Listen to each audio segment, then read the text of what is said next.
பன்னாட்டு லயன்ஸ் சங்கம் 324C மகாகவி பாரதி மண்டல சந்திப்பு. அச்சம் தவிர் தேஜஸ் 2025 என நடைபெற்ற இதில் சாதனை மகளிர்களுக்கு பாரதி கண்ட புதுமை பெண்கள் விருது வழங்கி கௌரவிப்பு. பன்னாட்டு லயன்ஸ் இயக்கம் 324C மாவட்டம் சார்பாக தொடர்ந்து பல்வேறு சேவை திட்டங்கள், சமூக நலப்பணிகள், கல்வி, மருத்துவ நிதி உதவிகளை, இலவச மருத்துவ பரிசோதனை முகாம்கள் என பல்வேறு நலத்திட்ட பணிகள் செயல்படுத்தப்பட்டு வருகின்றன.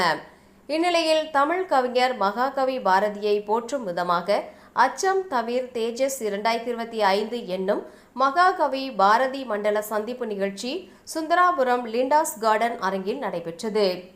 பாரதி மண்டல தலைவர் லயன் செந்தில்குமார் தலைமையில் நடைபெற்ற நிகழ்ச்சியில் நடத்துனர் குழு தலைவர், திருப்பூர் கிரேட்டர் லயன்ஸ் சங்க தலைவர் ஜெககாந்தன் அவர்கள் மற்றும் பதிவுக்குழு தலைவர், நேரு நகர் லயன்ஸ் சங்க தலைவர் கவிஞர் கனலி என்கின்ற சுப்பு, செந்தில் ஆகியோர் முன்னிலை வகித்தனர்.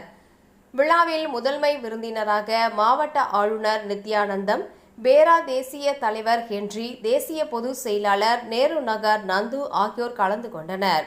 கௌரவ அழைப்பாளராக மகாகவி பாரதியாரின் கொள்ளு பேத்திகள் மற்றும் பேரன் கவிஞர் உமா பாரதி, ஸ்ரீபிரியா பாரதி, சிவகுமார் பாரதி மற்றும் முன்னாள் மாவட்ட ஆளுநர்கள் மருத்துவர் பழனிசாமி, சாரதா மணி பழனிசாமி, ஜீவானந்தம், கருணாநிதி மற்றும் CSR ரீஜனல் ஹெட் ராம்குமார், நமது அம்மா நாளிதழ் ஆசிரியர் கல்யாண சுந்தரம் ஆகியோர் கலந்து கொண்டனர்.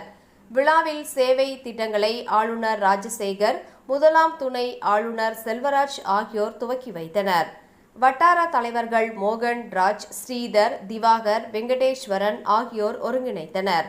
விழாவில் 150க்கும் மேற்பட்ட சாதனை மகளிரை கௌரவிக்கும் விதமாக பாரதி கண்ட புதுமை பெண்கள் விருது வழங்கி கௌரவிக்கப்பட்டது.